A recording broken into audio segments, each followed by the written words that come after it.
continue installing the software if you have not yet installed it, and make sure you have signed in the attendance sheet. So let's get started. So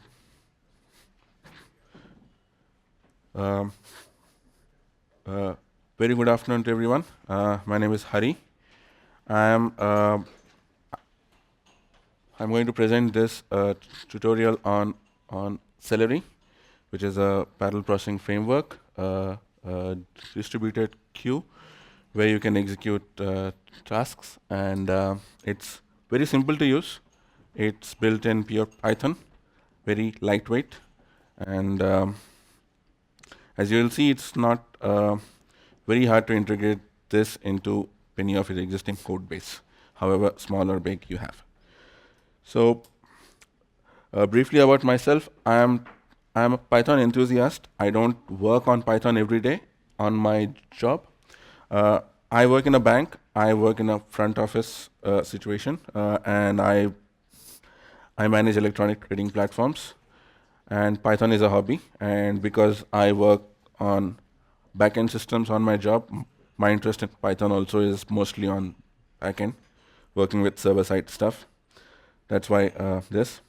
So I have my mail ID there in case you have any questions and you want to get in touch with me. You can email me. Some of you have already emailed me last few days with some issues on the software install. So thank you very much for that. That also helped me. And just make a note of this link for the survey, which I would request you to fill in at the end of this tutorial. The session, if I pace it correctly, we will finish just in time or a few minutes early. But I am hoping that we'll have the break after 1.5 hours from now, which is around 3 p.m. And then in case you have any questions, please don't hesitate to stop me in between if you feel I'm going a bit fast. Okay. So just to get an idea on the audience, how many of you have experience with Python working every day? I mean, how many of you work on Python every day? So a lot of them. And how many of you have worked with Celery in the past or looked at it? A few. Okay. So that's nice. So in case you find that I'm saying something wrong, then please point out to me, and I'll correct it. Right? Okay. So let's get started. So what is Celery? Celery, like I said, is a parallel processing framework. It's a task queue where you put things to be executed in an asynchronous mode. So you want to do something, you don't want that to come in the way of your main execution thread or your main process, and you don't care when it finishes as long as you know whether it finished or not. You put it in a queue, and it gets executed in an async manner. So you can take a bunch of tasks and then queue them up one after the other, and it'll get picked up by worker threads, and these worker threads will execute it. So it's like multi-threading, but instead of on a single process or a single machine, you can run it on multiple machines. And Celery, internally, it also starts many threads, so you get the benefit of multiple workers, each running multiple threads. Right? So task queues are not something unique, which was invented recently. It's been around for some time. In the past, we would in the world where I work in Java, we call this as service-oriented architecture. So we had systems where we would have one application wanting to do something. It would put a request on a queue. There would be another service or system working, which would pick it up, process it, and put the status somewhere. So this is also similar to that. And the main thing in all this is a communication medium between everything, right? So Celery has its own unique points. So what are the good things about Celery, which I feel are very good and which make this unique, are it's entirely written in Python and it's very lightweight. So if you want to install this, hardly takes a minute. So and it won't add any additional dependencies, and it will not cause any amount of bloat in your Python path, libraries, or anything. And even when you want to add this into your application, normally when you have an application which is doing something in a single thread and you want to put it on something which has to run on multiple machines, you would assume that you will have to write a lot of code managing the state, a lot of boilerplate code to manage everything. But in Celery, you don't have to do anything. You will be completely transparent to that, and you just add a few lines. You take any amount of code you have, and as long as you have identified that part of your code which is suitable for running asynchronously on multiple machines, then you just need to add few more lines, just about 3 or 4 lines of code. And with that, it's there. And it is very powerful in that way, that you can mix it with any code, no matter how complicated it is. The other main thing is there is no master controller. So normally, if you have a parallel processing framework or a distributed task queue, there will be a controller which controls where the jobs are being sent, whether the output has been completed or not. So if you've heard about MapReduce from Google, then we know that there is a server, but there's a process which actually picks up these jobs from the clients and then puts it on all the servers. In Celery, we don't have anything like that. So you just have a bunch of workers who know where to look. So they are given reference to a broker. It's called a broker, and it can be a simple MQ implementation like RabbitMQ, which is ActiveMQ, which is AMQP implementation, or it could be Redis, or it could be an SQL database or no SQL database, anything. So all the workers come up, they just look at the queues, and you just fire up a bunch of clients, which is from a shell or from a long-running process, from a web application, Django, anything, and then it will get put onto that queue. It will get picked up by a worker. Worker will execute it. And we have a bunch of ways in which we can control which worker picks up which item. So workers get started with a few parameters, which we'll see in a few minutes. But basically, you have complete control on that. There's nothing much to control from a single point. Each worker starts with its own parameters, and that's it. And the other thing is, it's very easy to switch the underlying framework. So let's say I'm showing this example with Redis, and you want to use this with RabbitMQ. Fine, it's just one line change, or not even one line change. If you're using a config file, then it's just one line in the config, point it to the proper broker. Or if you're not using a config file and if you're passing the broker, sorry.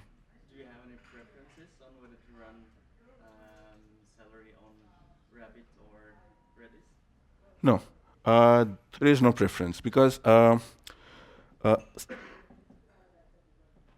Celery internally is built around a messaging framework called Kombu, which was actually part of Celery initially, but it was split off into a separate project. So that is an implementation of the AMQP framework front end. So as long as you have a backend within Kombu for that, it's completely transparent to Celery. So it would be a choice based on your architecture and your application. Let's say you already have a message broker which is being used, and you don't see a problem putting more load on that, and just point Celery to that. Maybe you're just doing few jobs a day, and you don't have a problem with the latency and all that. Then you can point it to MySQL, or you could point it Redis if you didn't really care about preserving the messages, or if you just want to run it in memory for your maybe QA environment or something. So there is no preference, and what you run in production is just what is most suitable to your environment and most stable. It's more like an operational issue, but from a coding point of view, it will be exactly the same. So you can control everything from a config file, so just point it to the appropriate config for the environment, and it will be done. So, and the other thing about Celery is it will not send code across the wire. So when you send a task off to be executed on a worker, it is not going to send the code. It's just going to tell the worker, this is the function which I want to execute. This is the callable which I want to execute. And these are the arguments, along with a few other information. So that means that when you start a worker, the worker has to be aware of which component it's running for and what it has to execute. I will show you how you pass the application information on to the worker. And then once you pass that, it's very simple. Okay, so just to visualize briefly the architecture of Celery, you have an application which just passes on requests onto a broker, which I mentioned MQP because this is mostly used in production with something like RabbitMQ. So it is more often MQP, but it could be anything which is a supported backend in the Combo framework. So you have a bunch of workers. So you could start with one worker running 4 processes one worker running on 4 cores maybe, and then on one fine day when you have a big event or something and you expect a big load on your system, you just start up a few more workers pointing to the same application. Very easy to scale it, and very easy to add new workers, right? So this is just a rough diagram, but normally if you think of a real life application, this is how probably it will look. There will be a web app or some front-end user-facing application which will interact with the users. It'll get the request, maybe they're uploading the pictures onto Instagram or something, and then it'll put everything on a queue, and then it gets worked on the backend, and then you see it on, you put the result, and you put it on, and then you pull from the web app. So one thing which is additional in this diagram, you see that workers are putting the status back into a database. Now, that need not be a database. So within Celery, there are 2 concepts. One is the broker, where you put the messages for the workers. So you just inform them that here's a callable which I want you to execute with so-and-so arguments. And then once you've executed it, if you want to keep the results, they need to give them another backend. It could be the same thing. You could put your messages and your results in the same thing. So we will look into that shortly. So there will be a backend for the results, and there will be a broker where you put all the messages. And then Celery works with them. Workers look at them and they take care of things, right? So what are the other similar tools? So there is something called Python RQ, Python Redis Q, which is something similar. It also works on top of Redis. I haven't used that much, but that is one of the similar tools which you have.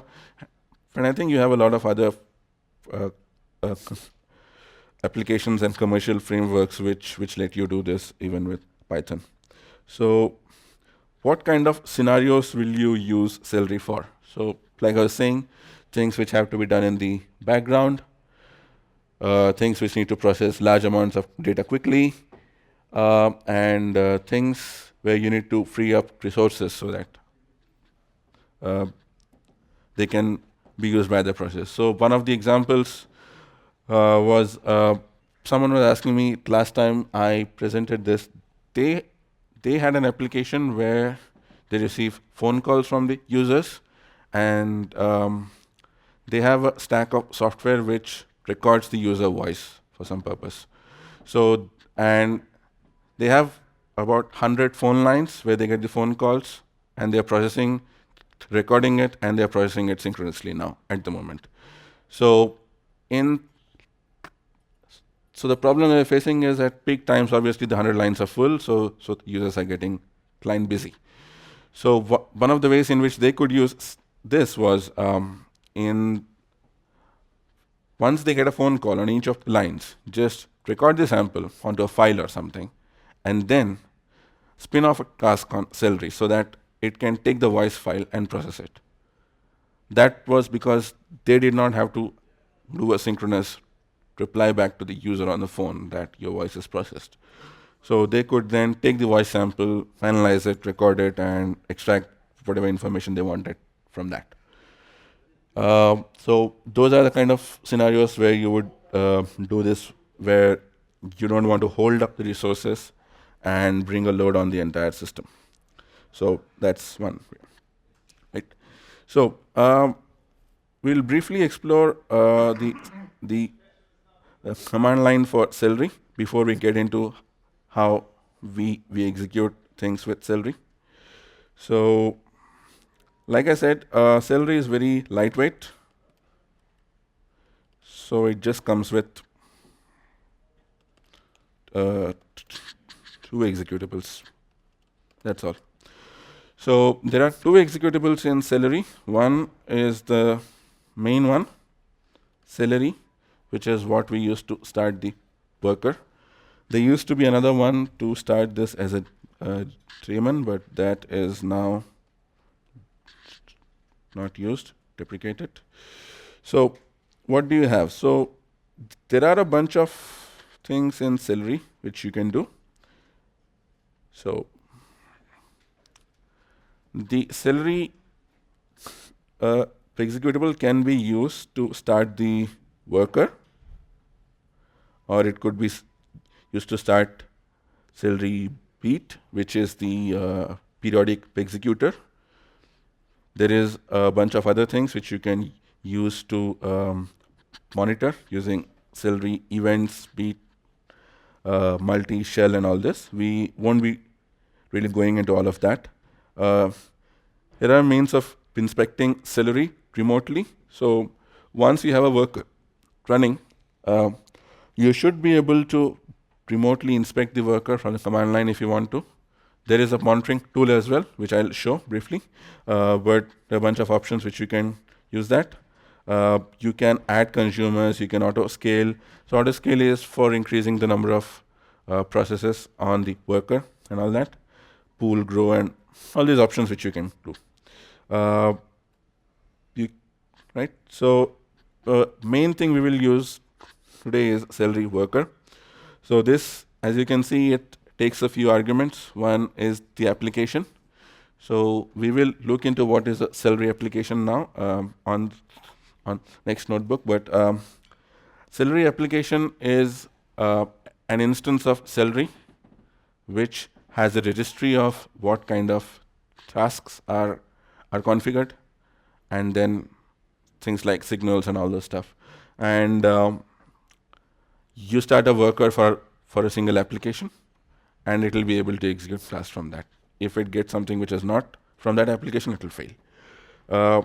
Then you can point it to a broker, which is by default it looks for an AMQP broker like RabbitMQ, but you can point it to anything. Loader class, the custom loader for the configuration and all those parameters.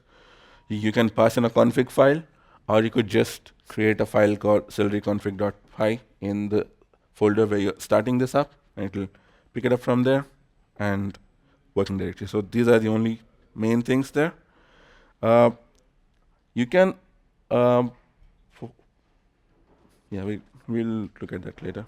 So if you want to do periodic task execution, like have something run every half an hour, 1 hour, then you can use a scheduler. One of the ways of starting it is like you see here, Celery space beat, which will start the process which which looks at the config where you can put all the schedules, and it will fire the events by putting a message on the broker again, which will cause the workers to go and execute that particular task. So basically, Beat just looks at it and puts an instance of the task with a number of arguments. There is also another executable called Celery Beat, which does the same thing. So we'll look more into this once we get to the part on periodic tasks. Okay. So, if anyone has any questions at this point? Can you remind me what the password for the Wi-Fi is? It was AU48 har for har. Har. It's not working. Yeah, I think there's max connections or something. Yeah. Yeah. In your workflow diagram that Yeah. you showed earlier, Yeah.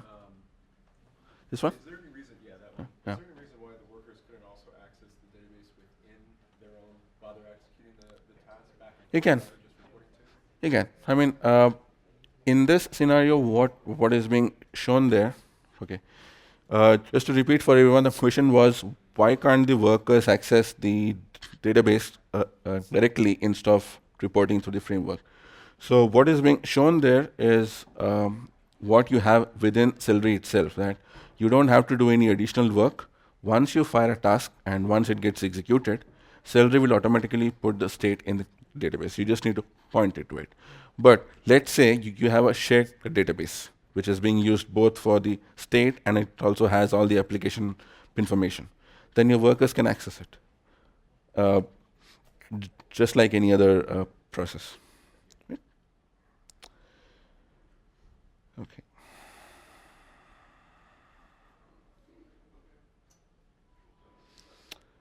So the basic overview.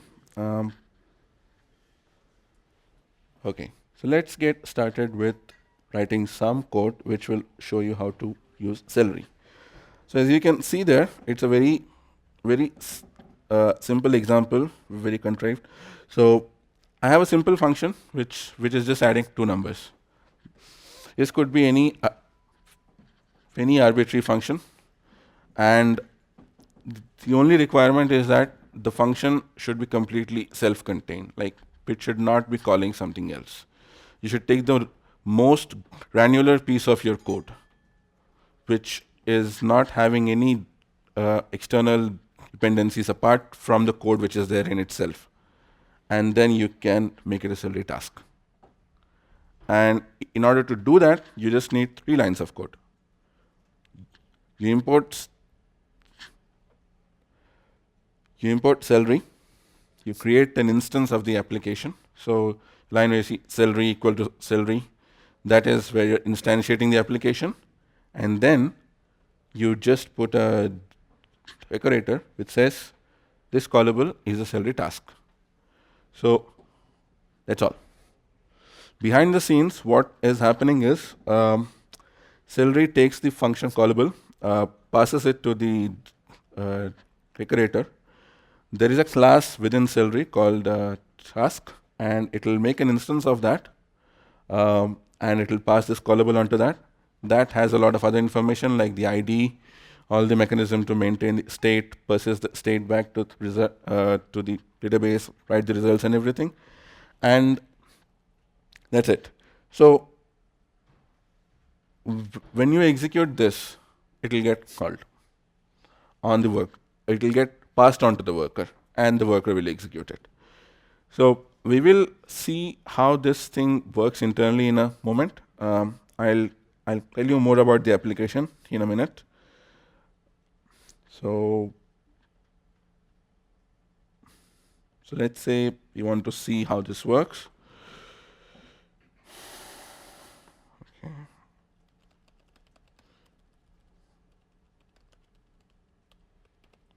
So I'm passing the application name, and I'm asking it to look at the broker Redis running on localhost.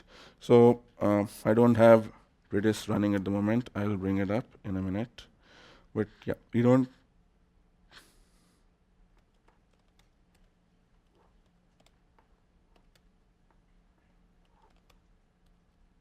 sorry. Let's bring up Redis locally, and it's connected. So I'll show you the parameters with which the worker starts in a minute. So that's the code I have, and I just want to run that. So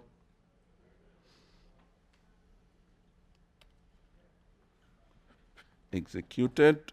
You should see the result printed there. So what happened here? So apart from the import statement, if you have a function which is marked as a Celery task, if you just call it, nothing will happen. It will not go to the worker. It will just get executed locally within your Python shell. So this is what is doing. I'm just calling that as tutorial1.add.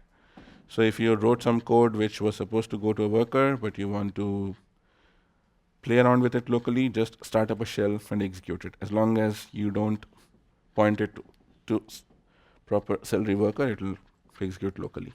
If you want to run something on a worker, then you just call it as tutorial.task. The task name dot relay.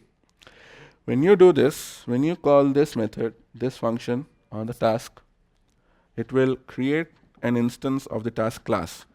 So here, when you put this add Celery task on this, that has not actually done anything. It has just gone ahead and within memory in the registry, it has put that this is a Celery task which has to go.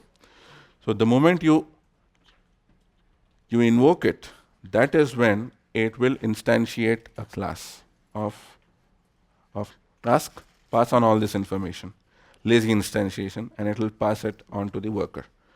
The task will get invoked, it will put a message on the worker, and the worker will get that, right? So I think if I increase logging on this, I can show you what it is.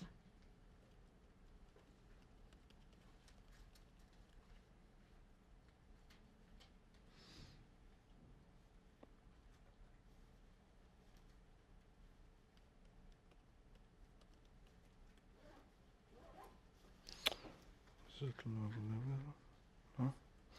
Okay. Info. Okay, there's no all. It's fine.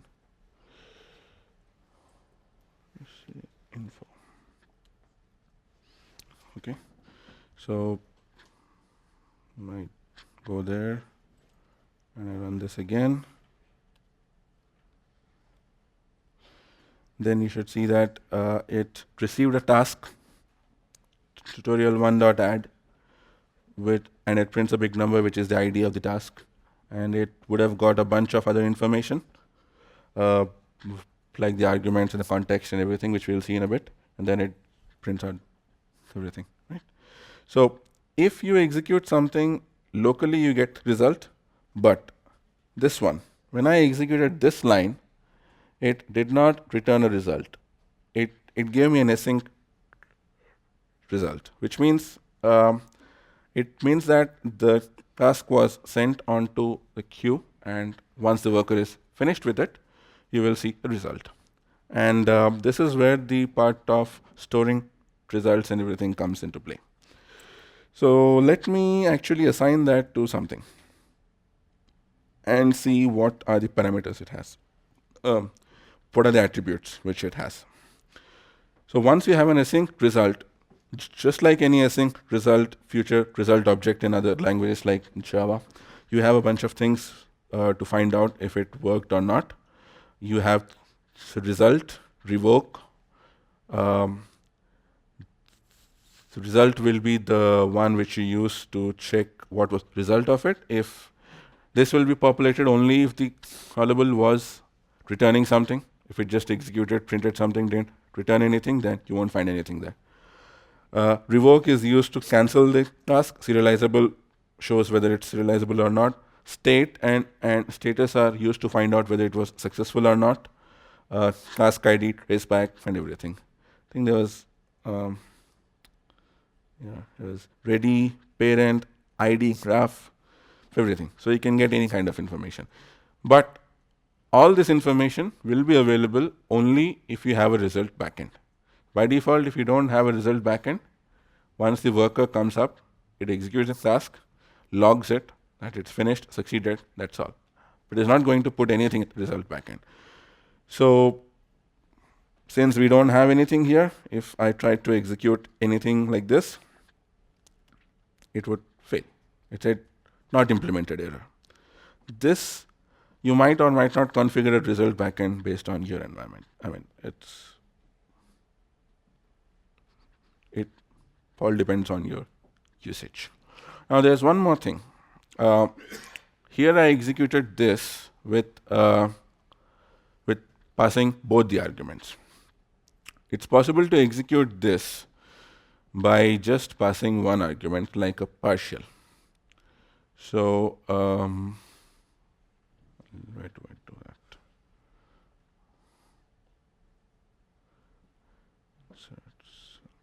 So let's say subtask equal to tutorial1.add.s. There's a shortcut called s.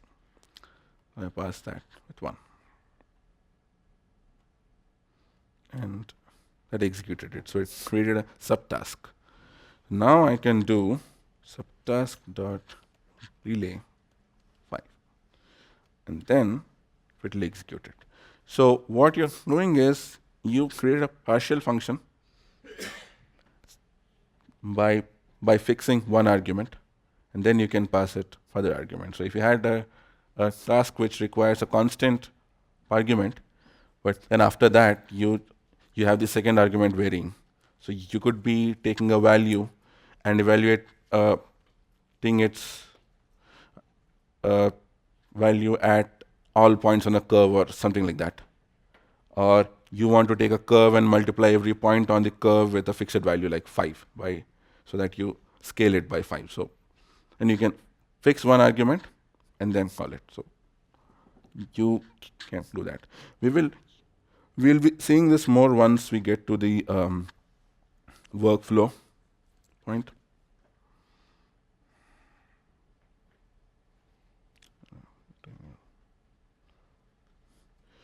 So there are a bunch of ways in which you can call a task. So let's say you want to call a task and you just want to execute it now. Just send it to the worker. Then you just call task.relay, which is a shortcut to another internal method called apply_async. And it just works. So you see a bunch of keyword arguments there. We can pass keyword arguments, and they'll be passed onto the task. Or you could just call the apply_async method, which basically does the same thing. Takes the arguments and keywords and passes it. Now you want to execute something few seconds from now. Then you can pass a countdown. So each time you pass a countdown, it is in seconds. So sometimes you just pick a value and you want it to start executing X number of seconds from now, you can do that. Sometimes you want to do a task, but you want it to happen at a particular point of time. So let's say you have a process which came up in the morning, and in the afternoon it has to flush out something or maybe republish something. Then you can use this. You don't have to wait until afternoon to put it on the queue. Bring it up in the morning. So let's say you have a monitoring script or a cleanup script, something which comes up in the morning, and it figures out that this has to be cleaned up. Make it run after some time. Similarly, once you start putting things for execution later, putting something onto Celery itself is one level of async. And there's risk that once you put it on the queue, you might not want to execute it for some reason if you have an error. But let's say you put something to execute 4 hours from now. And if it is not executed in 4 hours, then there's no point in executing it. So maybe your system was full, maybe something went wrong somewhere. So you don't want it to execute if it did not happen exactly at 4 hours. Then you can pass an expiry. There is something which I see a lot in my work. We don't want a certain update from the market to come into the systems after a certain point. So we expire it. So you can pass an expiry. So you can say execute 4 hours from now, and after that, if it's not executed, expire it. Or you could just say start this. If it takes a few days to get to the point where this will get executed, expire it. There's no point executing it. So you have all these controls on what you can do with the task. That is very useful when you're doing time critical things. Right? So you can pass in keyword arguments. By default, it has a bunch of arguments. I'll show you those. You can just list them as arguments to the function, and it will get passed on. Or you could list them as keyword arguments. So I mentioned that each time you put a Celery onto a callable, it instantiates a class, internal class. That class has a bunch of parameters which can be used in each task. We saw one of them, which was the ID. It was logged in the worker.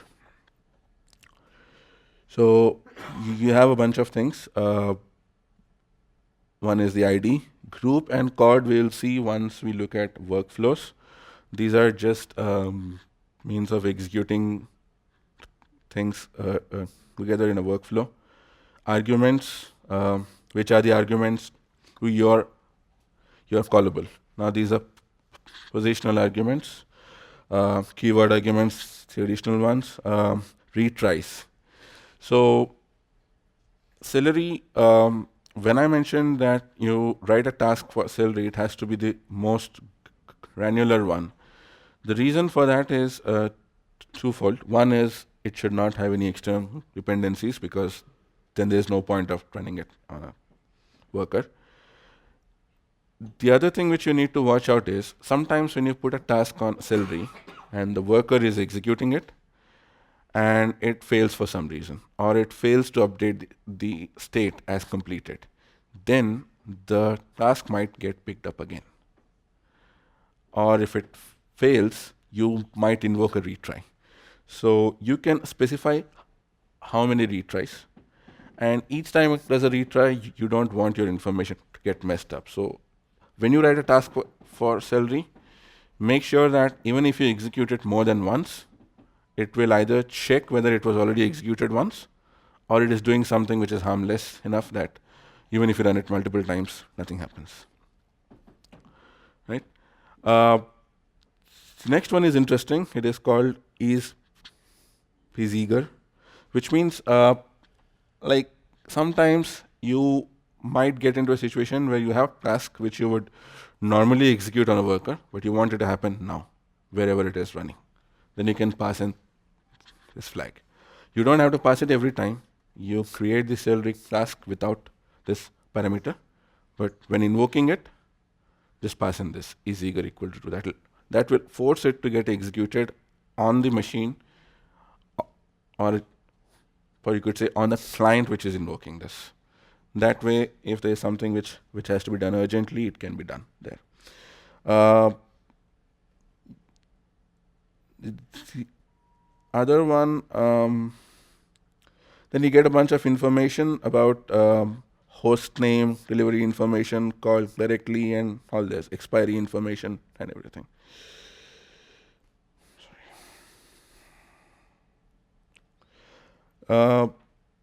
You have something called callbacks.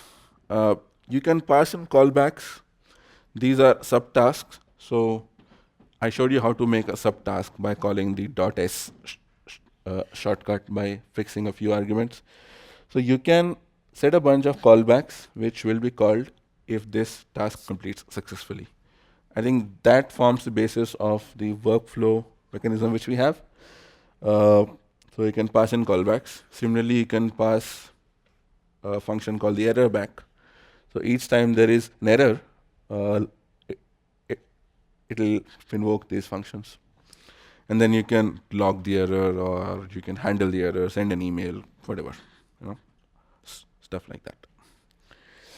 Right? So, taking out my mouse in the wrong place. Okay. Yeah, there are a few other parameters. Correlation ID, this is usually the same as task ID. I think that is very specific to RabbitMQ or something. Okay, logging. So in any serious application, we require logging. Otherwise, we won't know how it works, right? So in Celery, if you want to get the logger, you can get a logger from Celery, and then you can log things in that. Pretty simple. Things which I mentioned about tasks, which should be which should not cause any side effects for repeated executions. Task should return value, which is okay. This one is interesting. Task should return a value that is serializable. So I mentioned that Celery puts the results in the backend. So by default, Celery uses Pickle for serializing. So let's say you wrote a task which returns a value. It has to be put on the backend, then it has to be serializable. So if you return something which is not serializable by Pickle or YAML or anything which you're using, then it will fail. So that's something which you need to take care. And the other thing is it should not be long running, should not block resources and all that, right? So these are the basic things. Yeah. So that means this would be this wouldn't be a good tool if like you wanted to kick off a 2-hour database job or something, right? You can, no, as long as you're not returning anything. So if you want to do something on the database, okay, long running job. I think there is a way to run long running jobs in Celery now. If you look at 3.1, I think there is something. I'm thinking about sort of as a cron alternative, if I No. want to look at like app status and run a job. No, I don't think this will be good as a cron alternative. That will not. That won't work. Okay, I think even I lost my Wi-Fi, so no, forget that for now. No, it should work. I'm still connected. Yeah, works. I need that. Okay. Okay, so these are things how you do, right? So in this basic, so far what we've seen looks very simple. So it can be too good to be true that it looks so simple. There must be a catch somewhere. So there are some things which we need to worry about when you're starting to use Celery on your code. You just write those 3 lines of code, but there's a few things you need to watch out for, right? So I mentioned there is something called application. So that Celery equal to that is called an application. So in Celery, application is what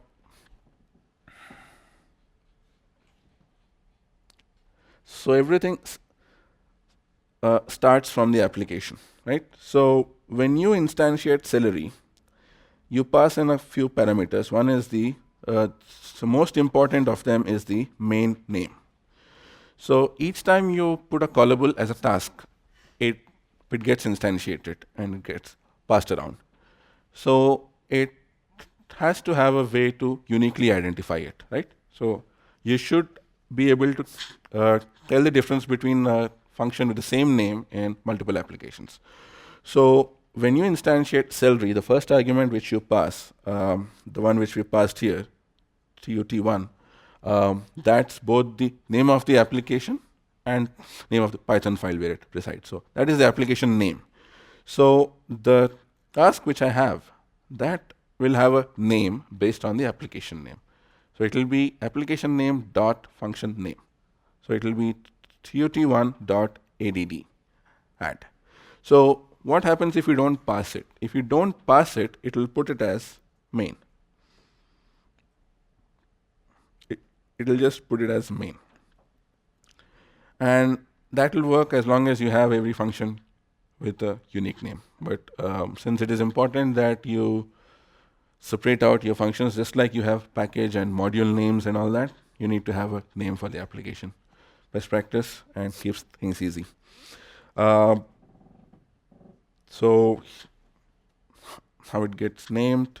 So if you have application called tasks where you pass something, then so if you run this piece of code from a shell, it'll work because it's called main underscore add. Because it's being called, not from shell. If you just executed this from command line and it's getting it gets executed as a main, then the task is named main something. So it'll work. But if you import it, then it becomes task.add. So you need to watch out for those things. So if you pass in the name as tasks, then no matter how you execute it, it'll always get called with that name. And it makes things easy, right? Configuration. So when I started the application, I passed in the broker. And in next example, I'm going to pass in the backend. You need not pass it everywhere. You can have a Celery config. Just make a file called celeryconfig.py, put it in the path in the same folder where you're executing the worker from, and it'll pick up. So you can set a bunch of things, time zone and all this information. So all the application config, you can do app equal to Celery and then app from config, and it'll load from there, right? Configuration module and all that. Environment val, you can do it from environment val and everywhere. So I was talking about application being a lazy instantiation. So when you do Celery application, it will just create a clock instance for periodic events. It will create a registry of all the tasks with the names which you have, and it'll set itself as a current application. So I'm not 100% sure about this set as current argument. I have not explored that, but there is a means of having more than one application on the worker, I believe. So then the task decorator will not do anything until you make a call to the task. Okay.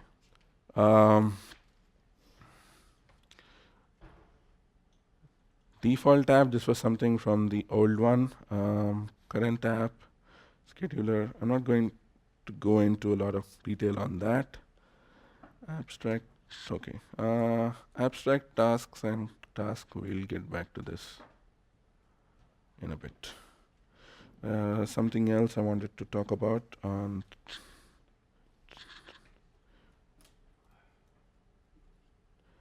anybody has any questions at this point? Or you want me to go a bit slow? Let me know. Tasks. So task has the same thing as an application. It has to have a name. So if you want to change the name of a task, or you want to refer it to a particular name instead of the application dot function name, callable name method, you can pass in the name. You can create a serializer per task. So it's possible to set a serializer at the application level or per task level, depending on what you want. Task has a name, so you can pass in the name. Automatic naming and relative imports. This is interesting because you can import modules in multiple ways. You need to watch out for how the task is named and how you import it. So you should always import it using the full path, so that whatever the worker sees and whatever you're referring to is exactly the same. Some things you need to watch out here. Context, we already went over that. Logging, we have seen. We'll get to retrying in a minute, in a few minutes. Okay, so that was just the basics, how you execute something, right? So we haven't really stored anything yet. And then a few other things come up when you look at storing tasks. Storing results.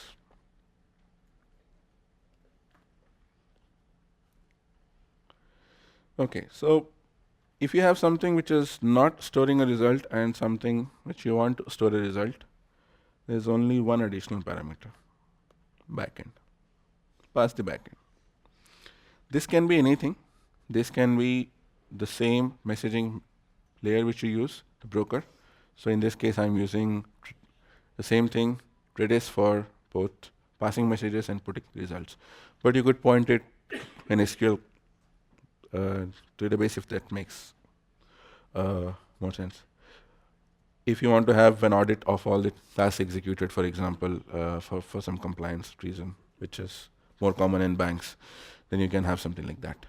So nothing changes in the way that you execute something, and it'll just work. So let me just bring up the second one. Not much is different here. Okay, I will get back to the Celery worker things in a minute. So same thing as before. We execute the add one. Add does not have a return value. So okay, let me do this also. Add function does not have a return value, so it's executed, it's successful. So if I try to get a result of this, of S2, multiply is actually returning a value, so it has a status and a result.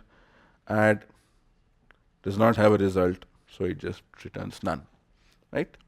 So state and results. So now when you do something which involves storing results in the backend, that actually adds more load on the backend. So there's a bunch of messages being put just for the task to work, and then every result.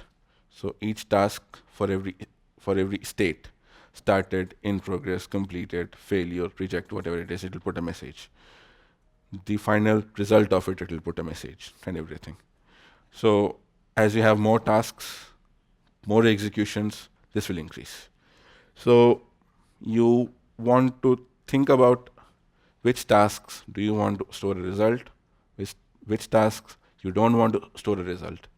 So sometimes if you're building an application, you modularize it, then maybe some of it you want to have a result backend, some of which you don't want to have a result backend. That is something which you need to think about. States. So it can keep track of states, but the state depends on result backends. So some of the result backends don't support all the states. You should look out which one works for you. So there's a bunch of information here on which one supports what, the good and bad of each, so you can pick something based on that. But when it's set up, it'll support all these states, most of them. Started, success, failure, retry. I think most important will be the failure and retry ones, in case you want to build some monitoring or you want to retry stuff and all that. You can also build a custom state. So sometimes, like, you want to do a file upload. So I couldn't get a file upload thing to work on this, but let's say you want to do a file upload, and this could be something like YouTube, where you upload a video and they say your video has been converted, it's in progress. So you're doing something in the backend with a file somebody uploaded or a file picked up from somewhere, then you could update this. Or let's say you fired up, you're doing an end of day process and you fired up about 100,000 events, working on 100,000 items, and you want to see how many of them are completed. So as and when you see things, you can update it. Yeah. Can a task optionally return something? Like, can you have it so this will return something if something went wrong, or if something? Yeah. So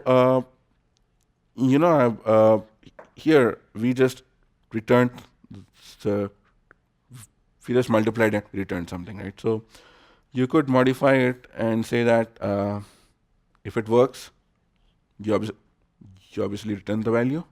If it fails, you return something else, or if it partially worked, return something else, then you can monitor on that. You can build them. Can you pass an callback method as well?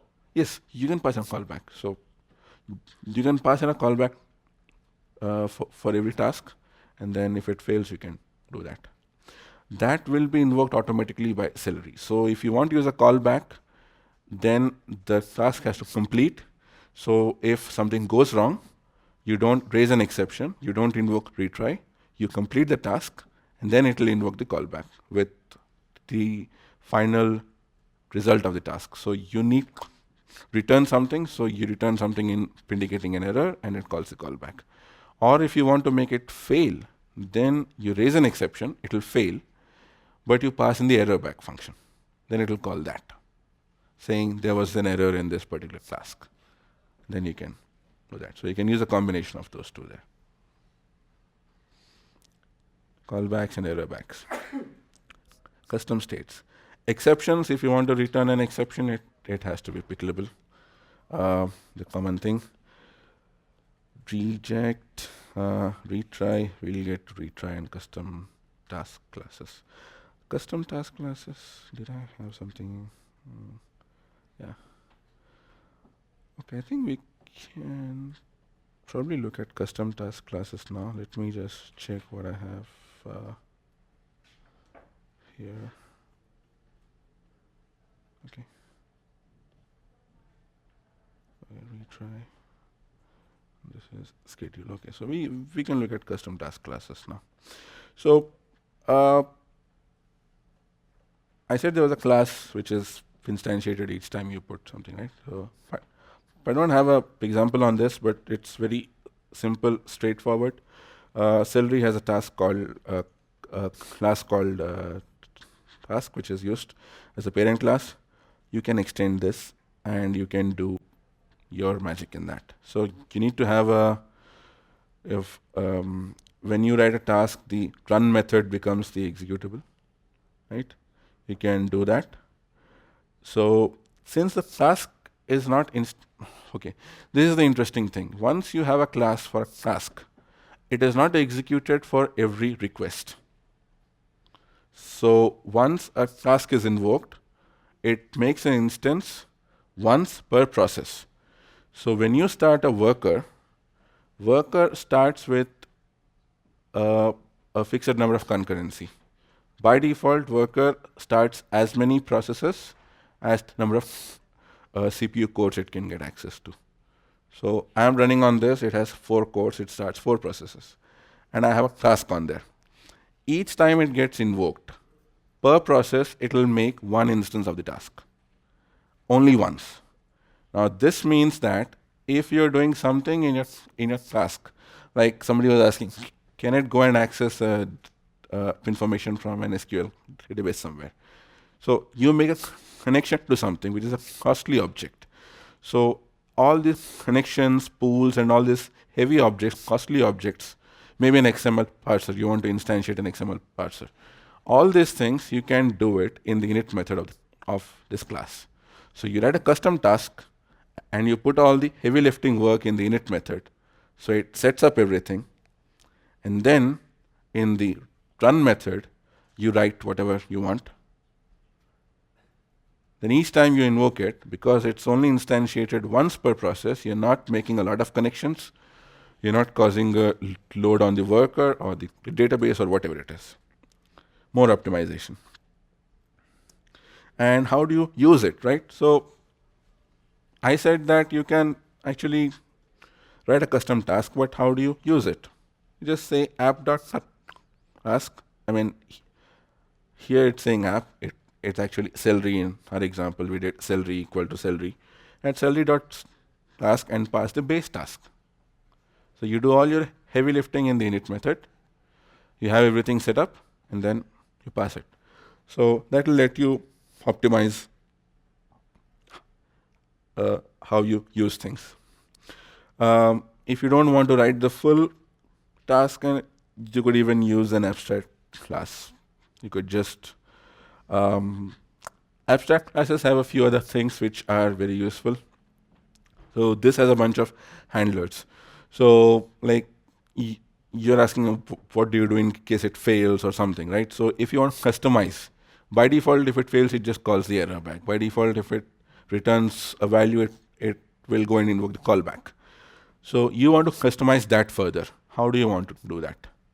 You can write something extending this abstract class, and you can control the behavior for after return, on failure, on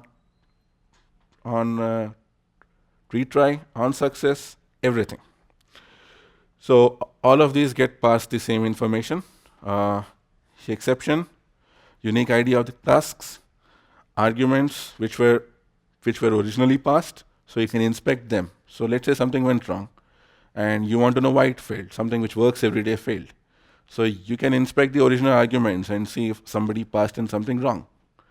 Somebody passed in a path which doesn't exist, something like that. And it also passes the exception. So this is very good when you want to write robust productionized code, other than just simple at Celery.task stuff. So app.task, this is retry, apps, right? So ignore results, you don't want. So I was talking about results flooding the backend, right? Sometimes you don't want results to come and flood your backend. So you can, each task, if you think you don't care what it does, what happens to it, you would normally want to know the result, but in this particular instance, you don't want to know. Then you just pass an ignore result equal to true. So very simple to do. You can also control rate limits and all those things. A few bad things which we shouldn't be doing, like update page info and avoid launching synchronous tasks and all those things. Granularity, I think we touched upon this. Each task which you pass on to Celery has to be the least piece of work which your application is doing. It should not be very huge, very complex, so that the worker can run through them fast and you get the benefit. The other thing was data locality. So when you pass these on to workers, if you're using something like Amazon Web Services or something, we could have our worker running anywhere based on how you set up. Or if you're using this in a big organization, you might have worker running in a data center far away from the place where you store everything else. So we can control how that is done. I will show that to you in a bit. But the best idea, the best practice is to control that so that the task executes as close to the data as possible, and then it won't waste time waiting for things to be available. Okay. State, yeah. And this is also, I think, something which I mentioned briefly. If you're using this to update something in a database or do some transactional processing, assuming the task can fail, it will always fail at some point or the other. So we need to make sure that in case of a failure, we either revert back the state to how it was, back to the clean state, so that when it comes back for a retry, it works properly, or we write some code so that we inspect each time. What did we do last time? Did we get this far? Then we do something else after that. So these are the basic things which you need to be careful about here. States, results, and serialization. Serialization, okay. I had custom tasks here. Sorry, I got ahead of myself. So serialization. So by default, Celery runs with Pickle as the serializer. You can control which one is used. You can change the serializer. There is a configuration parameter called Celery _task _serializer, which can be set in the config. So by default, it will pass using that. I think if you're not passing large amount of data, like huge lists, then it doesn't really matter which one you use. But if you're passing large amount of information as arguments each time you invoke something, then this is something which you need to look at. And in conjunction with this, you would also need to look at the compression. So if you're sending a task with a huge list, maybe a few hundred, few thousand list for some reason, then you need to pass in a compression. It will be a good idea to put that, and then it will help you reduce the amount of load.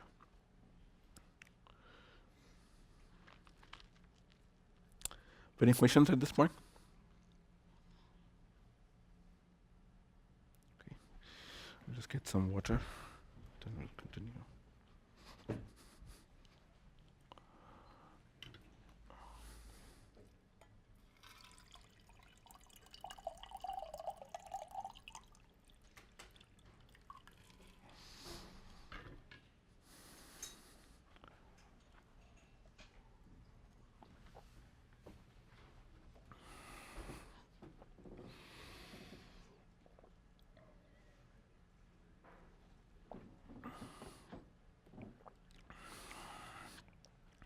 Okay. So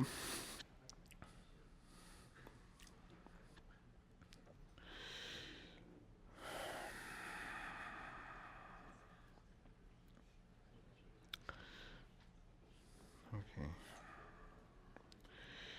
What was this about? Okay. So this is about retrying. So I was talking about retry. How do you do a retry?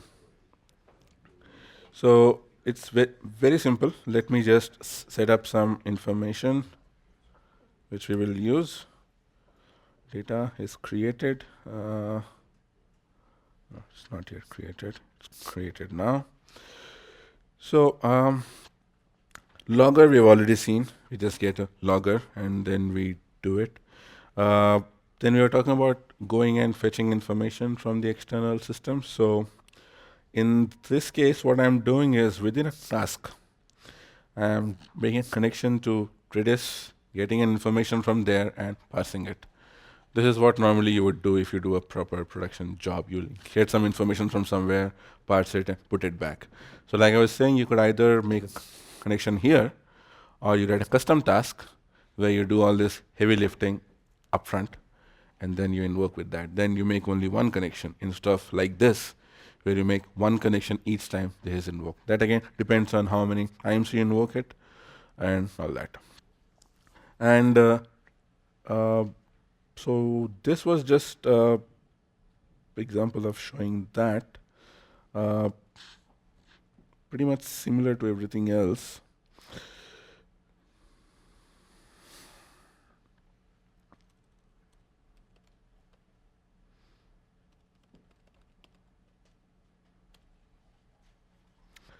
So, okay, let me briefly show you something here. So when I switched on the logging, each worker, you can see that it logs all the tasks which are registered.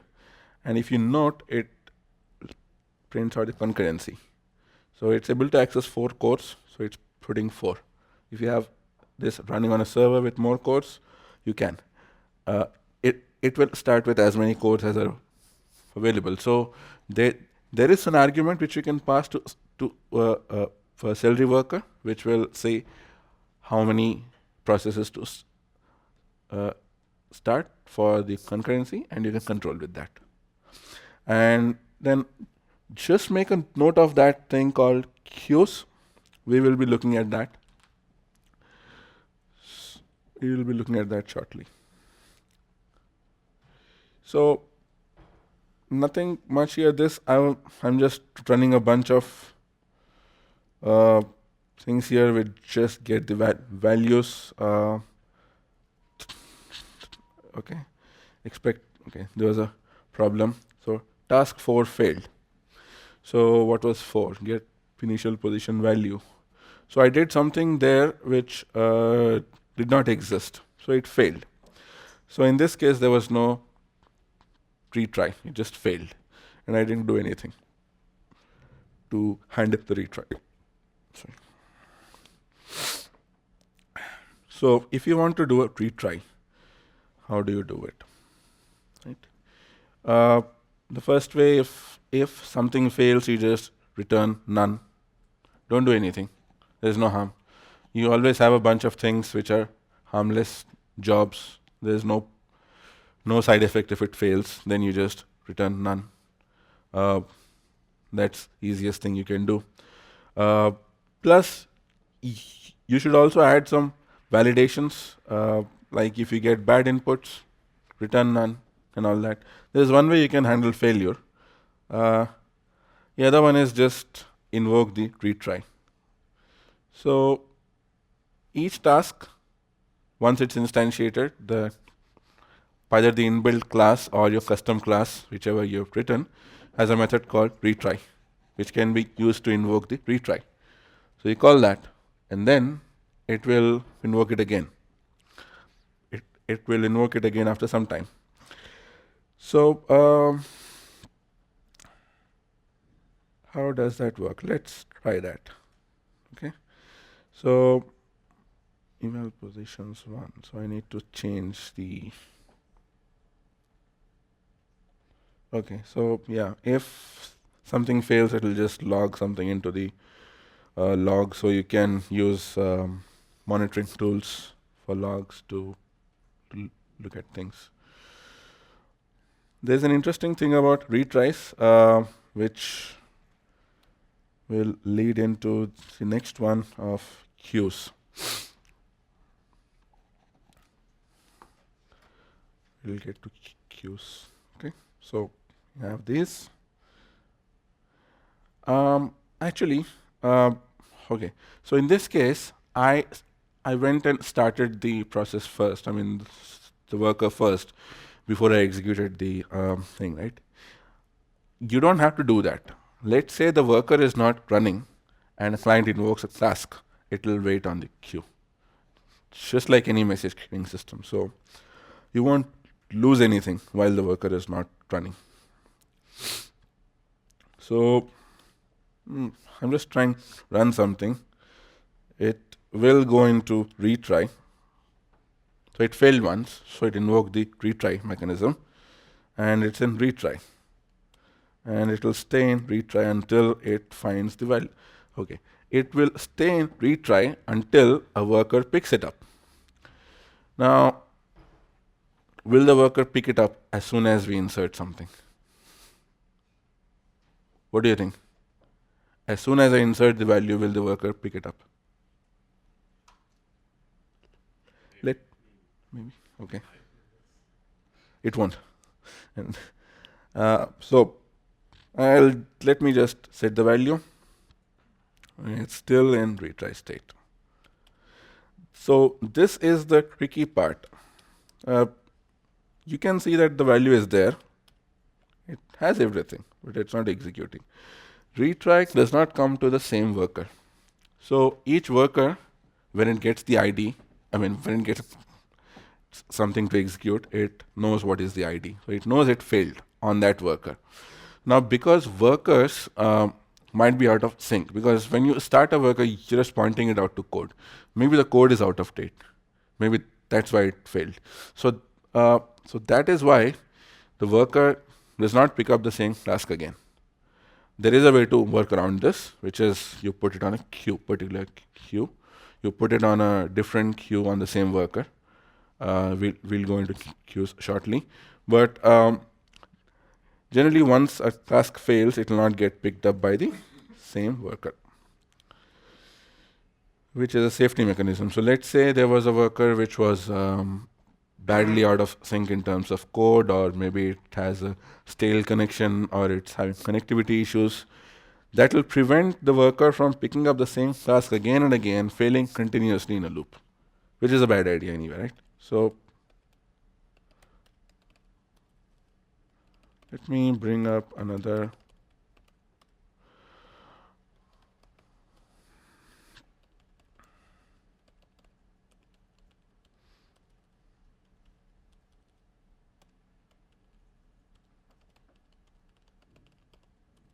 Sorry.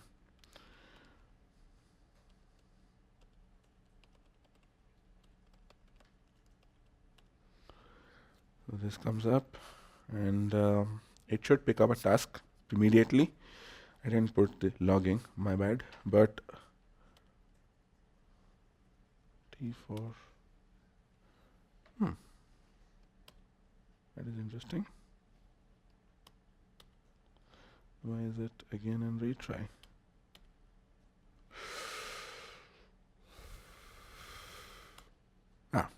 So it took some time to work through things.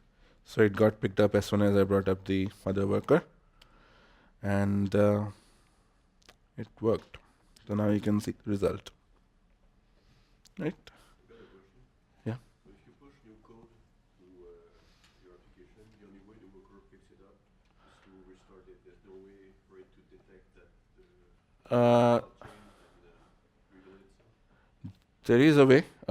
On the worker, there is an option called auto reloading.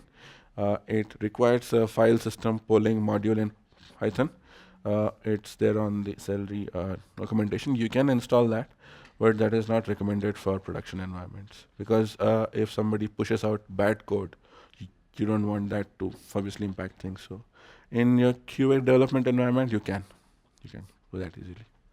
That should simplify things for development.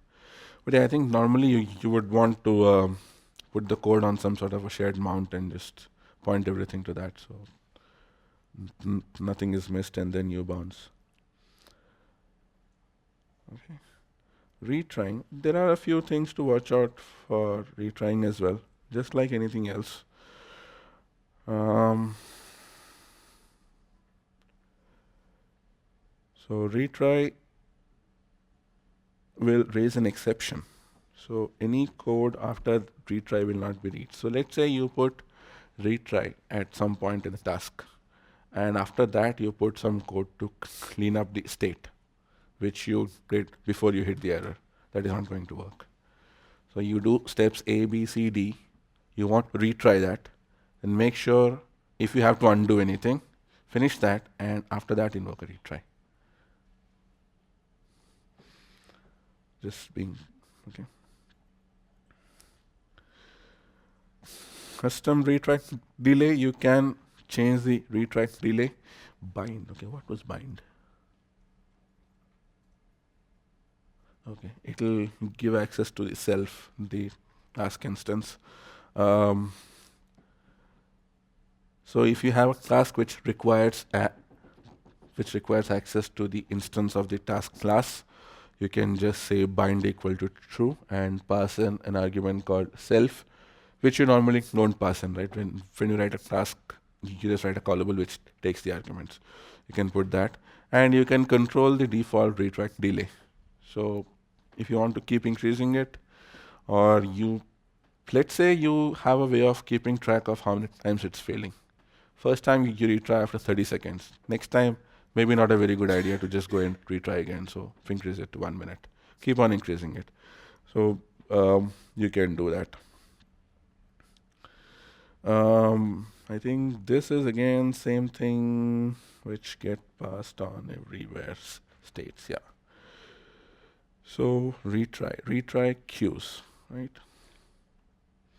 Other miscellaneous things. How far are we through?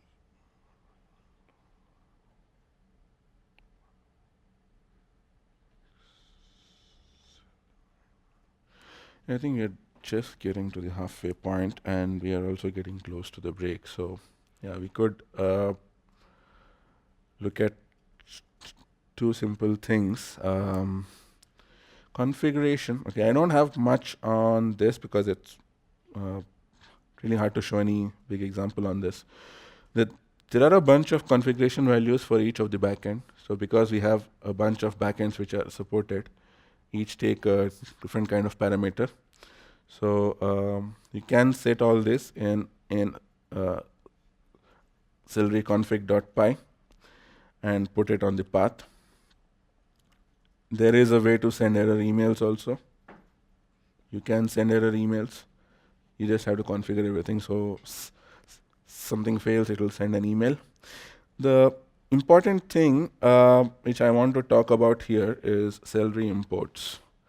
So I was passing in the app name, minus app name equal to this. But you don't need to do that. you can set a configuration parameter saying Celery imports and put a bunch of module names which contain your tasks. So in a production environment, if you want to run something with multiple applications on a single worker, this is what you would do instead of passing it, because there's no point doing that. And then there is something called annotations. When I first saw this, I thought this was similar to Java annotations, which is actually Python decorators. But what annotations let you do is it will let you set properties for a task name or a wildcard set of tasks. So let's say you want, there is a resource which cannot be invoked more than X number of times per second without causing other problems. Like maybe you're using a Google Maps API which has a rate limit of so many requests per day. You don't want to do that, right? So if it has to run for X number of hours, then you could put this on a task saying rate limit this to X number of tasks per second. That's the max it will call. If it gets more than that, it will throttle them. But the worker is aware of this. It will see a task. It will keep track of how many it has executed in the 1 second rolling count, and it will control that. So that is one thing you can do. You can actually write a custom annotation. If a task name starts with or contains something, whatever, right? Concurrency, you can control concurrency of all the workers in one place. Prefetch, how many tasks it will prefetch at once, result backend, and all these things, right? Configuration is that. Remote tasks. Before I go to periodic tasks, I will talk about these ones, remote tasks. This is an interesting feature where you can invoke remote HTTP calls. So let's say you have okay,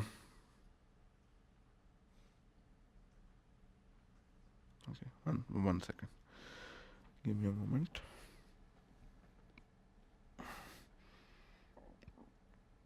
Yeah. So let's say you have a web API. You have a REST API built using Django and forget the name, but yeah. So you have a REST API which provides you some information, and you want that in your Celery task. It's possible to invoke that. You don't really have to do the entire thing again here in Celery. So it has to return a certain number of values. It should have a format like this: the status and a list of values, return values, one return value. So you can write something in your REST API which returns a simple JSON serialized value, and then you can call it using this HTTP dispatch task. So you have a shortcut, very simple URL of your REST API.getAsync. So you're processing a file and you want to load it into your web application, and there is a REST API for add update, then you can easily do this there. Possible to do that, right? Okay. Any questions? Does it work only with GET requests, or you can have other? It can work with get and post or anything, as long as you get return value which indicates the state, and that anything will work.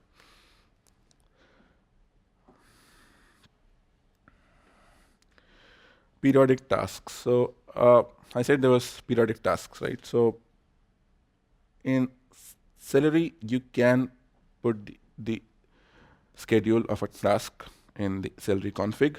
So it is executed by an by a Celery command called Celery beat. So what beat essentially does is looks at the config, creates a bunch of, it sees a bunch of tasks, and it creates a small database locally with points when it has to fire which task. and it will keep monitoring it, and it will fire those tasks at that time. So you can just put this in the config, and it will work. So I have a small example. I mean, you can do this in two ways. You can use the pen trees in the Celery format. This is Celery format. Or if you're more comfortable with cron format, you can use that as well. And you can pass the arguments and everything. A bunch of options, keyword arguments, and relative, all those stuff. So let me just show you how that would create something. So if I just do, there are multiple ways of starting this. Celery beat that creates something. Connection refused. Okay, sorry, I tried and pass the broker.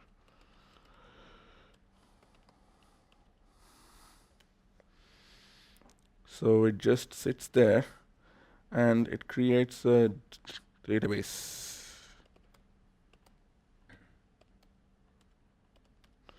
So it would create a file called celery beat schedule.pb where it waits.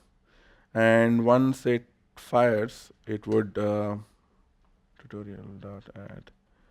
Okay, I'm not running the worker for that, but that's fine.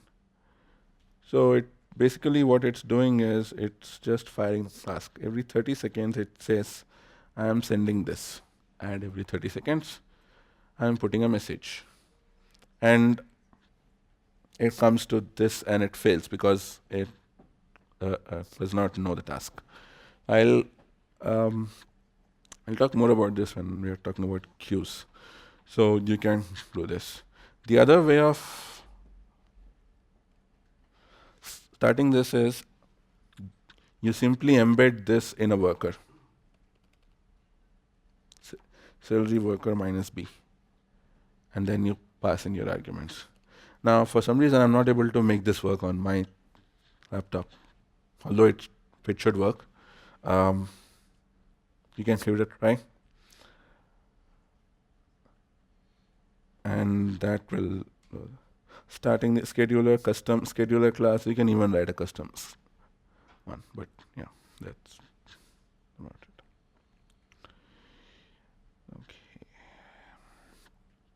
Okay, so I actually reached the halfway point, more or less, where I wanted to.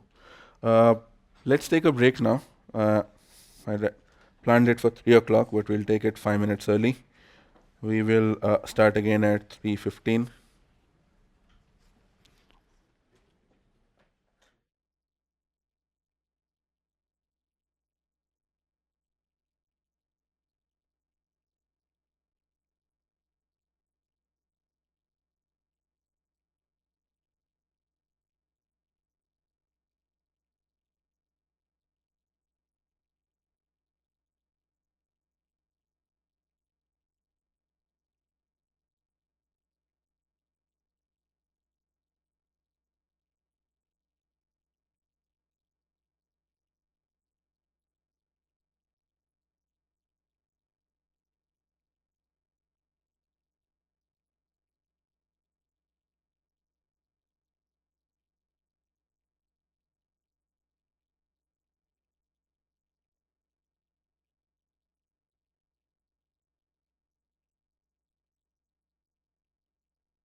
Wi-Fi passwords. I'll just put it on this slide then. That's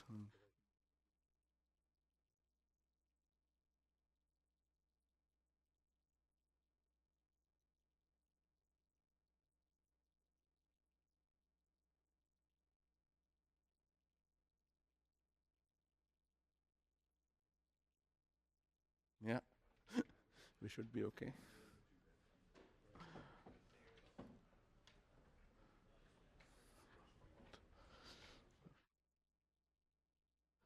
So if I run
If anyone requires any help, please let me know.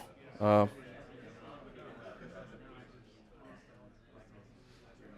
put up the software list again.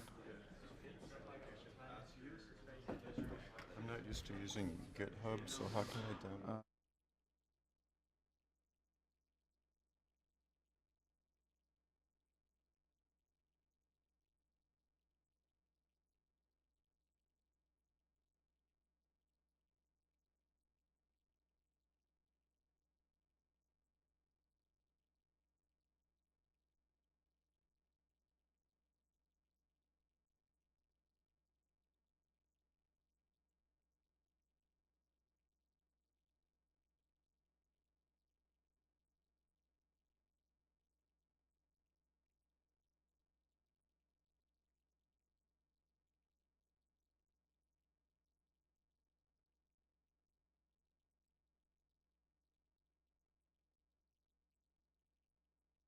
Needs the flash drive or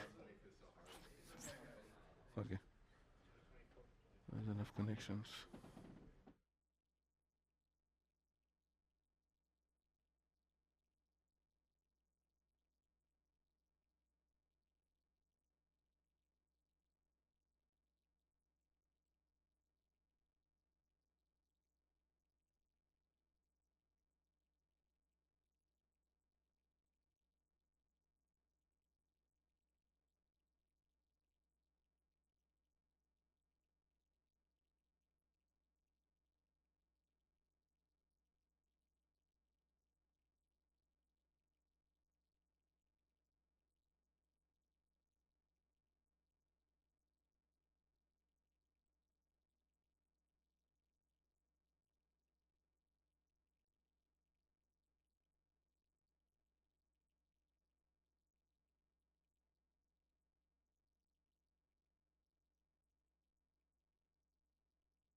Okay, I think we can begin to get started again.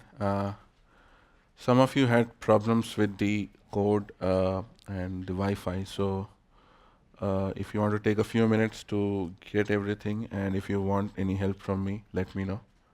We can spend a few minutes on that, and then we can get back to where we left.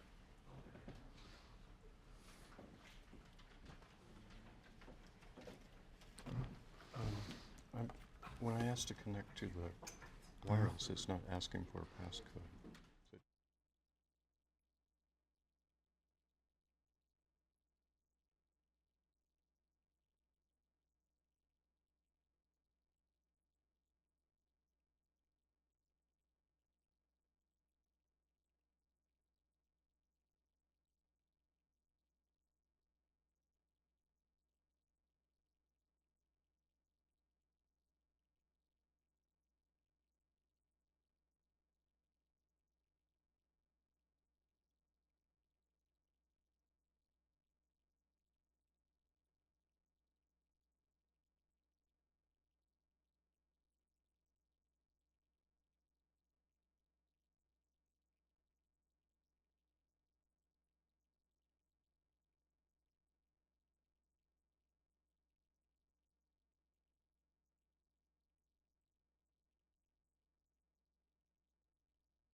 So, for those of you who just downloaded the code, once you have the code from my GitHub repository, just go to the folder where you have all these IPython files, dot .ipynb files, and in that, just do IPython notebook. That should start a local server and open it on your browser.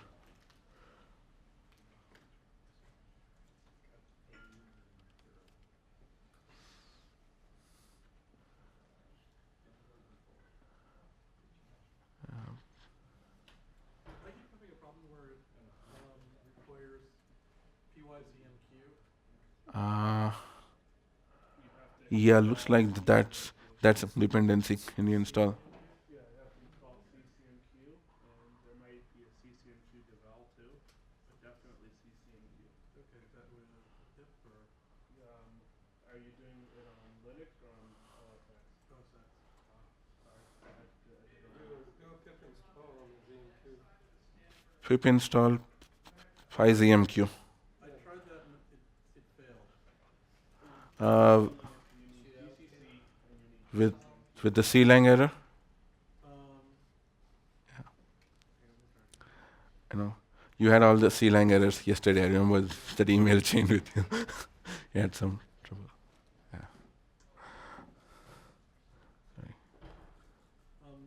Yeah, I mean, it finds PCC, but it fails with status 1. Apparently because it couldn't figure out the architecture of some file. Okay. Okay. One thing I realized yesterday is some of these packages if I had them from the beginning on this from something else, so I missed this one. PyZMQ. I probably did it different way.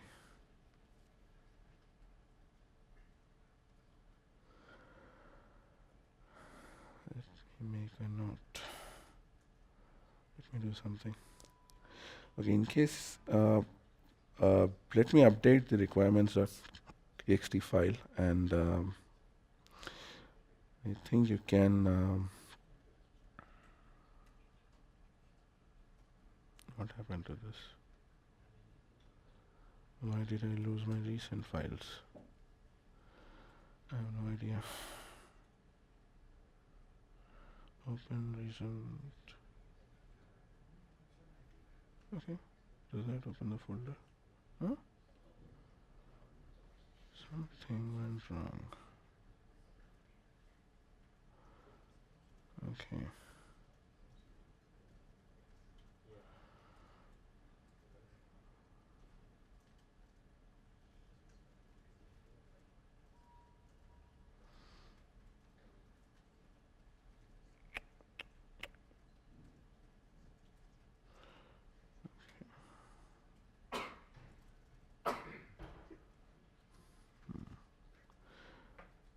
I think I did something weird last for some. Okay. So I might update this later on. If you had actually installed with this, I think it should have installed everything, but I'm going to update it, and I will push this to GitHub again, and then I think you should be able to get it from there later.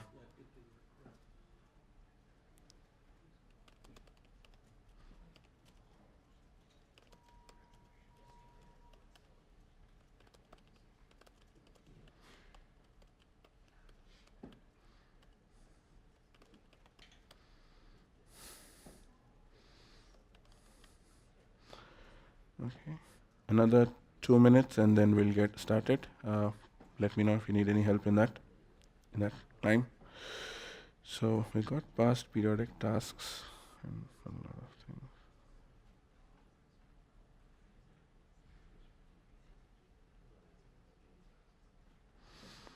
Queues, canvas monitoring. Okay.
Okay, let's get started. So before the break, we got up to the point where we saw how to call a task, how to take care of few things about tasks when executing them, periodic tasks, and the pitfalls of, things to watch out for when storing results and custom tasks and all those things. So those are like the basics of Celery, right? So the other more important thing in Celery is queues. Queues are used in terms of something which we all know is when we want to execute things, we sometimes want to route them to the most efficient place. Or sometimes we want to make sure that each kind of task follows its own path so that it won't get in the way of other things. So when you, I got a little diagram here. So if you think in terms of AMQP, that has a concept of exchange, and in that you can configure where each message goes. each incoming message goes. You could do fan out, or you could do sort of rule and other things. So even Celery works on similar things because it works on the underlying framework which implements an AMQP interface. So you can set up routes in Celery using queues. So essentially, when we started a worker, I mentioned to you to take note of something here. Okay, so let me bring up another worker.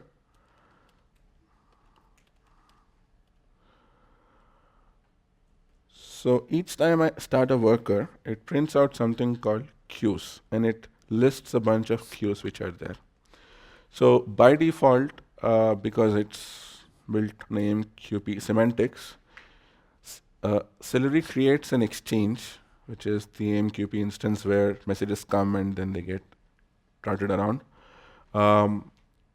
It's called Celery, and it's a direct exchange, meaning each message coming in will get copied onto a particular queue, a single queue based on a key. And a key name is the queue name. So it has one queue by default. So when you start a bunch of workers, all of them are putting messages on the same queue. So if you have worker 1, worker 2 working, worker 1 and worker 2 both started up with 2 separate applications. Both will point to the same queue. So you invoke a task of one application from the client, it gets put on a queue. Then because both workers are looking at that queue, who gets it is just a matter of who is pulling it or who is doing the prefetch first. So each worker has a prefetch of about 3 or 4 messages at once. It will try to fetch them at once and work on them.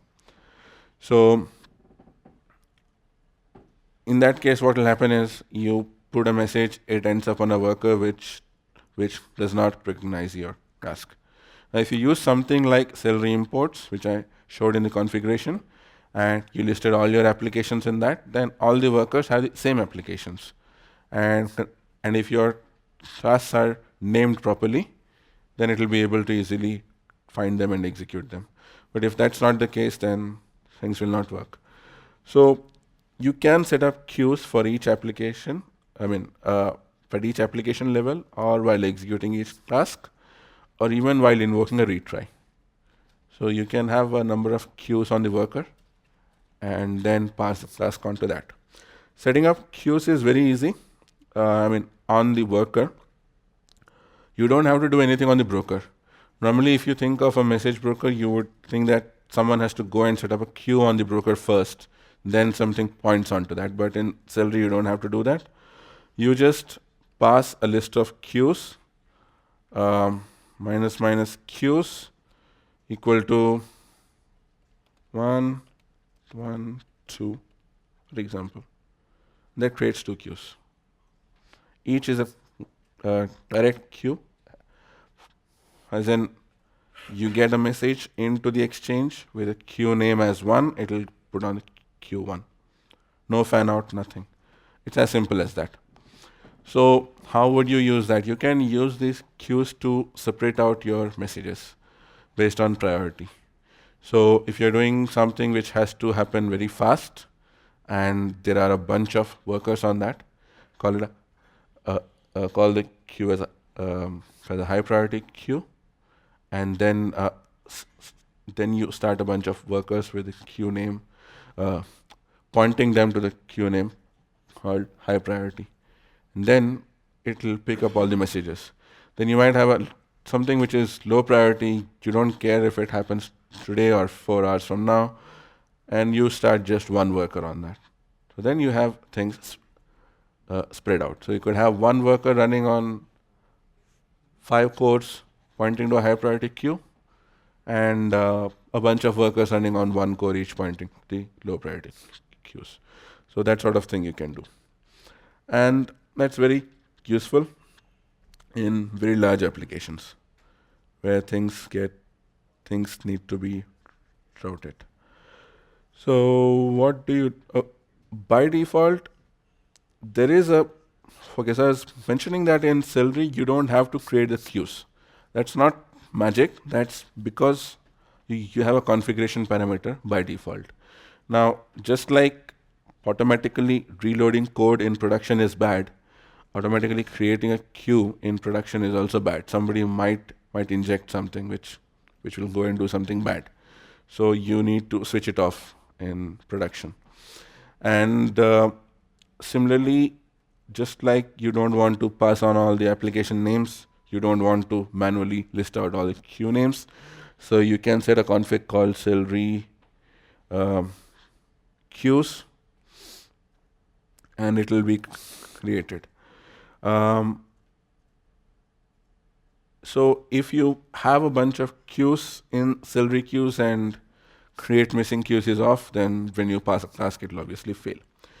Even routing, you don't have to do it per task while invoking it. You can set up by default, saying all tasks coming from this go into this. So you just set it up once and things will work. Right? So just like I was passing the queue names with minus queues, or you can just pass a single argument uppercase queue. Now it's possible to change the default queue name.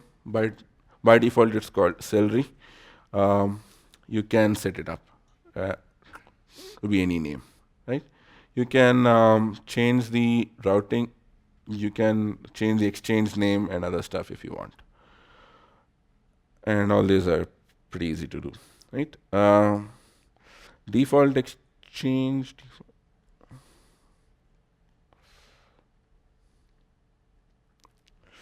So you could do this, right? So when you want to route things, you obviously don't want to put everything manually.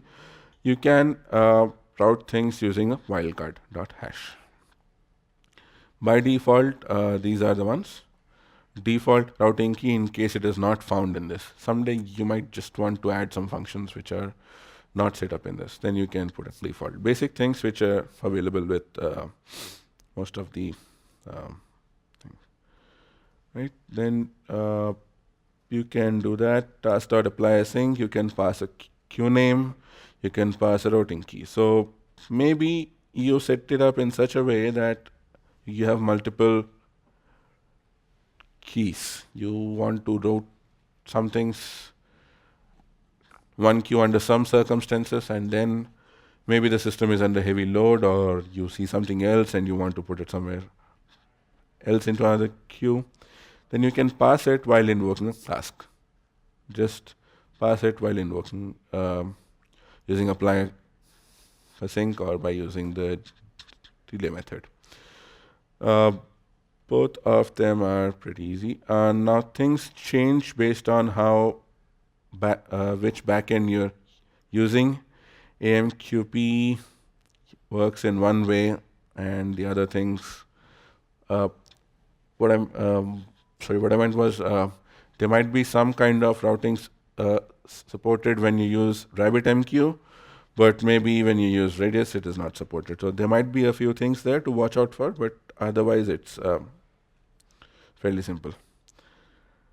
Okay, routing tasks, defining queues. I think we went through this. Routers. Okay, you could also write a class which does everything. So each time you get a task, it will invoke this method, root for task, with a task name and all that. So you can then pass it.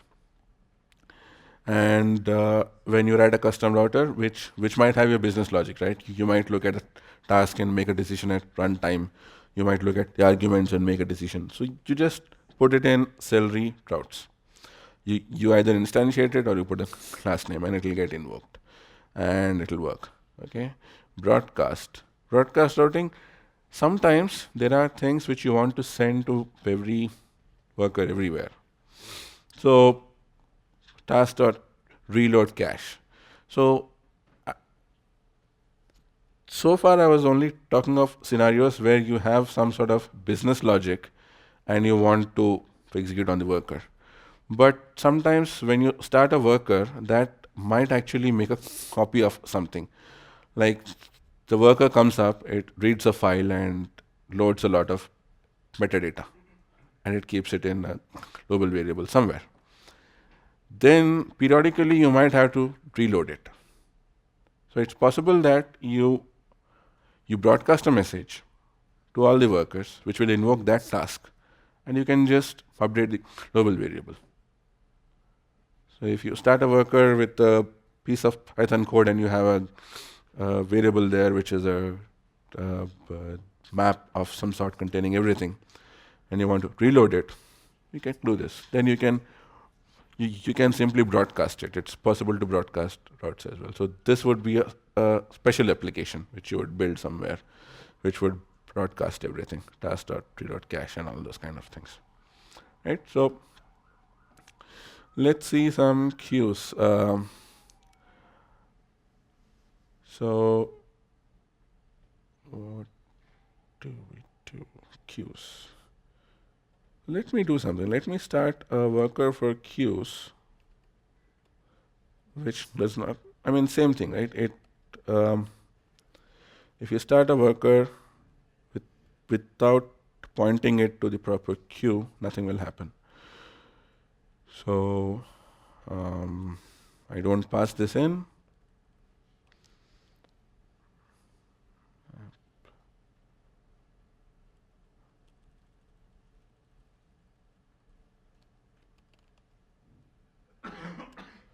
It starts with the default Celery queue. So I go here and I try to execute this. What did I do? Sorry. So it's pending because I don't have anything listening on that queue. So I would start another one.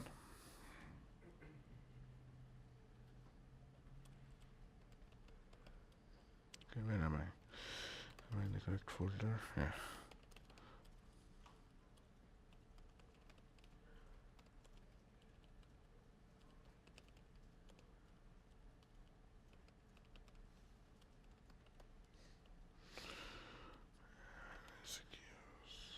Equal to priority queue. Then it starts and it will come up, pick up the task and complete it. It's picked it up and it's done. As simple as that. So previously we were talking about retries, where we noticed that until we start a second worker, it will not put it. It will not work. That is because it's trying to put on the same queue, and it found that it's an ID which already failed one, so it will not put it and send it to the same worker. So you could create a retry queue, and you can start a worker for that, which can take look at all the failed jobs, and it can handle them in a fashion slightly different from the other ones if it wants to. So queuing is very, very easy, and any kind of business logic related to message prioritization or routing, you can easily implement it on queues. Shouldn't be a problem at all. Right? Any questions? Okay. Yeah. Are there any like frameworks or anything that you found to do the put messages on an error queue automatically? I have to code that for all of my tasks or provide basic tasks everywhere? You could write a custom class, and you can handle the on failure method, and then each time that is invoked, take the task argument and put it on the error queue. Then when you invoke that from anywhere, it will always go to that queue, and you could have one worker listening on that. You don't need a separate framework. I think that for most cases that should suffice, and then okay. Workflows. Okay, so normally whatever we do is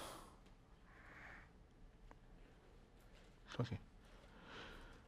So each time we do something, it is not a completely isolated task. So we saw one way that let's say a task is executed, you can specify a bunch of callbacks so that they get executed. That's one way of putting things in a sequence. Like finish A, then do B, B call C, C, D.